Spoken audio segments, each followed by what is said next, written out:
Les gars, venez, venez, l'heure est grave. Voilà le remix le plus laid. Le remix le plus affreux, le plus dégoûtant de la planète Terre. Le remix le plus laid dont le Cameroun n'est jamais connu depuis l'avènement de la musique dans ce pays. Voilà Prince Aimé qui se rend jusqu'à la présidence de la République avec ce remix des 5 basses-têtes. Voilà la première dame du Cameroun, Madame Chantal Biya, qui danse le remix des 5 basses-têtes à la présidence de la République lors de la cérémonie de présentation des vœux de Nouvel An. Alors que la chanson 2 heures spaghetti n'a même pas animé une école primaire cette année. Alors que la chanson Quand j'aurai l'argent n'a pas pu animer une cérémonie de fête des maternelles dans ce pays cette année. La vie, c'est un paradoxe. Le remix le plus laid, le plus dégoûtant. Je vous rappelle que la première dame ne connaît même pas le musicien qui est en train de critiquer le remix des 5 basses-têtes.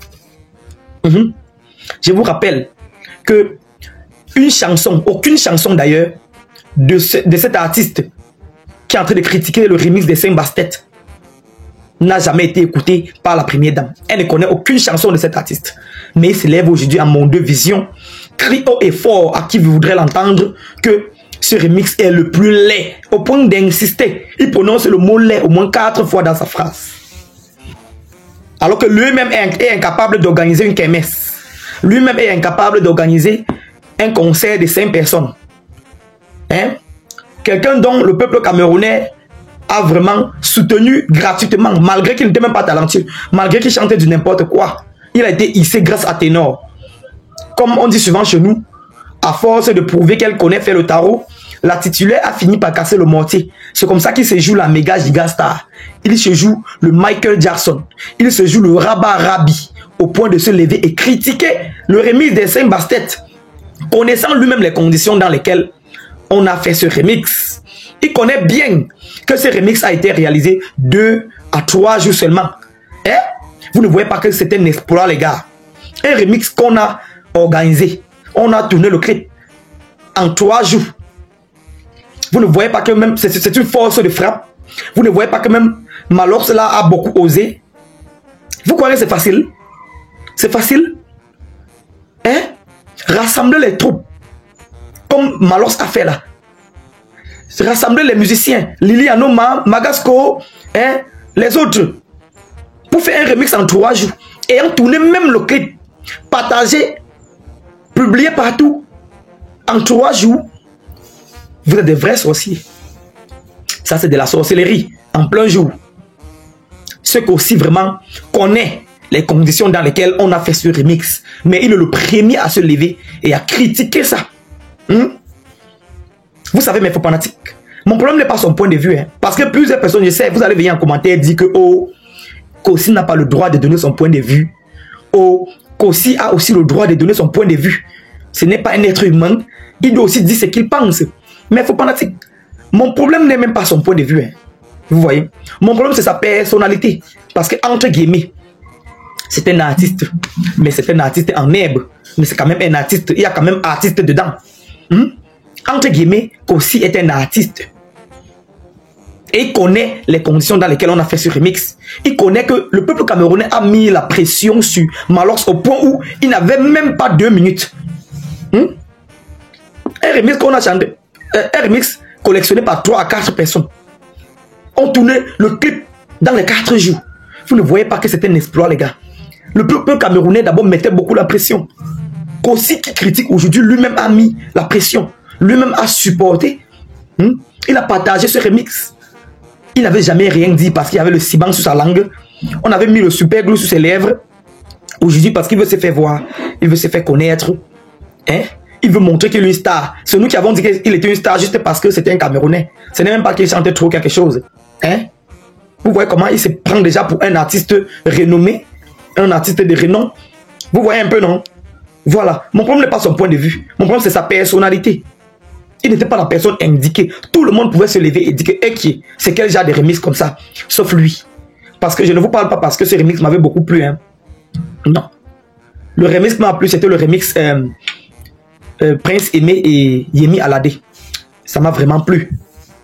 Vous savez, le remix de Bordeaux le Konfa a été le meilleur remix de Viviane, puisqu'il a pris tout son temps pour collectionner. Il a préparé ça bien même à la cuisine. Vous voyez un peu, hein? Il a préparé, de Bordeaux le Konfa a préparé son remix bien même. Il a pris beaucoup de temps pour le faire. Juste parce que Malox et les autres voulaient prouver que non, ils peuvent aussi être solidaires. En 3 jours seulement, ils n'avaient pas le choix que de faire un remix et de tourner le clip en même temps. D'autres se lèvent, oh, patati, patata. Hein? Je vous rappelle que la première dame ne connaît aucune chanson de Kossi. Oui. La première dame ne connaît aucune chanson de ce Kossi. C'est nous, le peuple camerounais, qui avons donné la possibilité à ce gars d'être Kossi. Et grâce à Ténor aussi, il ne doit pas se lever aujourd'hui et critiquer une chanson comme ça. Voilà la même chanson qui amène Prince Aimé à la présidence de la République. Vous savez combien, avec combien il doit sortir de cette cérémonie? Voilà la première dame qui danse. Voilà la première dame qui danse le remix le plus laid. Vous connaissez avec combien ce Prince Aimé peut quitter de cette cérémonie? Hein? Tout ça, c'est grâce à Malox aussi, les gars. Malgré qu'à l'intérieur, vraiment, il y a eu des malentendus aujourd'hui. Mais c'est aussi grâce à Malox. Vous n'allez pas oublier ce que Malox a aussi fait de bien, malgré que certaines personnes tirent à balles réelles sur Malox. Vous n'allez pas aussi oublier qu'il a fait ce qui est très bien. Malox n'est pas le seul coupable dans cette affaire. Il y a le manager de Prince Aimé. Et actuellement, comme je vous parle, Prince Aimé est son propre manager. Il est son propre manager, les gars. Ça a cuit. Le coquille a cuit d'un côté. Maintenant, les gars, il y a un mot qui m'intrigue un peu. De Bordeaux le Konfa, où est-il passé? Parce qu'il n'est plus même plus dans sa page. Depuis que ça fait la polémique, en tout cas, depuis que ça a cuit entre Wax Day et Prince Aimé, ensuite Malox, de Bordeaux le Konfa a fait preuve de grandeur. Depuis là, il n'a fait aucune sortie. Il ne s'est plus prononcé à ce sujet. Malgré les appels multipliés de Prince Aimé, malgré les demandes de pardon de Prince Aimé, il n'a rien dit, il ne répond plus. Il a vraiment fait preuve de grandeur. Quand il a constaté que son Dieu est en train d'agir, son Dieu est en train de bouleverser Wax Day, Prince Aimé et Malox, il s'est calmé tout simplement. Ce gars, vraiment, je le coupe un coup de chapeau. Oui, le maître, je te coupe un coup de chapeau. Si c'était comme ça un autre artiste, il devait allumer sa caméra directement pour expliquer combien de fois, oh, lui-même il est trop fort. Il devait dire aux gens que je vous avais bien dit.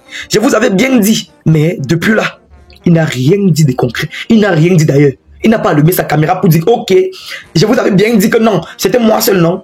Ça, c'est la grandeur, la maturité. Voilà pourquoi on doit le respecter. Voilà pourquoi on doit respecter par degré ou de force de Bordeaux le Konfa. Depuis là, il est calme, il a gardé son sang-froid. Je suis sûr qu'il va se prononcer encore un jour. Mais pour le moment, il a dit que basta. Ça veut donc dire que lui-même, il maîtrise le game. Il maîtrise le showbiz. Voilà pourquoi il n'a plus rien dit depuis. En tout cas, les gars, je faisais juste cette vidéo pour vous montrer à quel point le remix des Bastet le plus laid, le plus affreux à l'audition, le plus dégoûtant, peut amener quelqu'un. Je vais vous montrer à quel point ce remix peut hisser Prince Aimé. Vous voyez? Donc désormais, avant de critiquer les gars, en tout cas, tout le monde peut critiquer, mais moi je n'admets pas que Kossi critique cette chanson. Je n'admets pas. Parce que lui-même il est considéré comme un peu un artiste au Cameroun. Il est un peu considéré comme un artiste. Donc, son point de vue ne compte pas à ce sujet.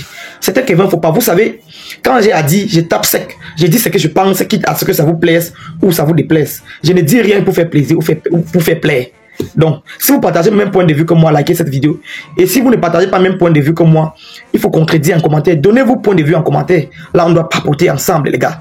C'était Kevin Fopa. Abonnez-vous à la page pour ne rien manquer sur mes prochaines publications de buzz, déjà pas de Congo ça, d'actualité du Cameroun et même partout dans le monde. Vous savez, je suis le policier de la toile, l'avocat international des réseaux sociaux. J'atterris sur tous les sujets. Dans cette page, je vous sais le Japap, le Congo ça, l'actualité du Cameroun et partout dans le monde. Croustillant, propre, fiable, vérifié en temps réel et en temps partiel.